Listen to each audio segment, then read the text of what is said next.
تو کہا کہ خوب سمجھو کہ طنز سے اور لوگوں کے اوپر تانے دینے سے کبھی اصلاح نہیں ہوتی۔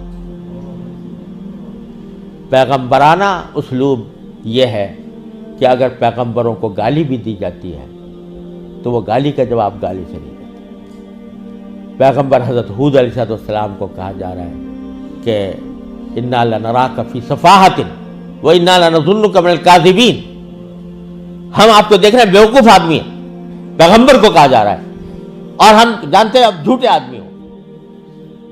اگر حضرت والد صاحب فرماتے تھے کہ آج اگر کسی مقتدی کو، کسی عالم کو، کسی واعظ کو بھرے مجمع میں یہ کہا جائے کہ تم بیوقوف ہو، تم جھوٹے ہو، تو جواب میں وہ کہے گا تو جھوٹا، تیرا باپ جھوٹا، تیرا دادا جھوٹا۔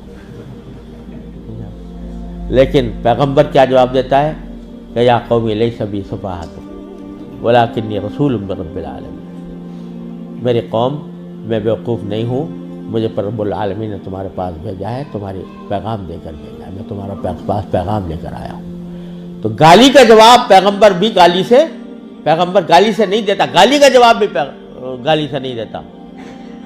موسیٰ علیہ السلام کے پاس کو بھیج جا رہا ہے فرعون کے پاس، موسیٰ اور ہارون علیہ السلام کو، اور اللہ تعالیٰ کو معلوم ہے کہ فرعون جیسا سرکش آدمی، لیکن ان کو جو تعلیم دی گئی موسیٰ اور ہارون علیہ السلام کو یہ دی گئی کہ قولا لہ قولا لینا، ان کے سامنے، فرعون کے سامنے نرم بات کرنا،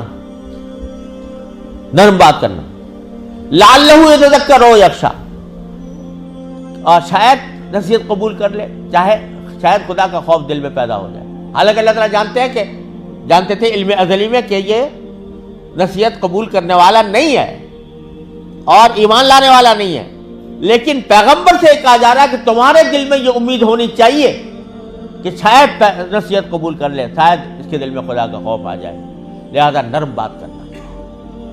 تو یہ کہاں سے تم نے سیکھ لیا کہ مخالفین کے اوپر طعن و تشنیع اور الزام تراشی اور فکر کسنا، یہ کہاں سے سیکھ لیا؟ پیغمبروں کا طریقہ یہ نہیں تھا۔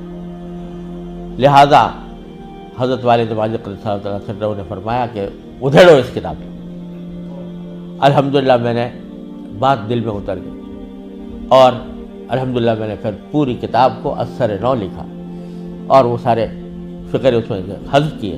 اس موقع پر جو جملہ سنانا چاہ رہا تھا حضرت والد ماجد کو وہ یہ، اس موقع پر حضرت والد ماجد نے فرمایا کہ جب بھی کوئی بات اپنی زبان سے یا اپنے قلم سے نکالو تو پہلے یہ سوچ لو کہ اس بات کو مجھے کسی عدالت میں ثابت کرنا ہے۔ عدالت میں اگر تم اس پوزیشن میں ہو کہ جو بات تم نکال رہے ہو وہ کسی عدالت میں ثابت کر سکو تو بے شک کہہ دو اور لکھ دو، لیکن اگر اس پوزیشن میں نہیں ہو تو ہرگز وہ بات نہ لکھو، نہ کہو۔ کیوں؟ اس لیے کہ ہو سکتا ہے اسی دنیا میں کسی وقت تم سے مطالبہ ہو جائے کسی دنیا کی عدالت میں کہ ثابت کرو اپنی اس بات کو، اور اگر اس دنیا میں نہ ہوا تو آخرت میں تو ہوگا ہی ہوگا۔ آخرت کی عدالت میں اللہ تبارک و تعالیٰ کے سامنے سب کچھ حاضر ہوگا اور تمہیں ثابت کرنا ہوگا۔ اگر ثابت نہیں کر سکتے تو منہ سے نہیں نکالو۔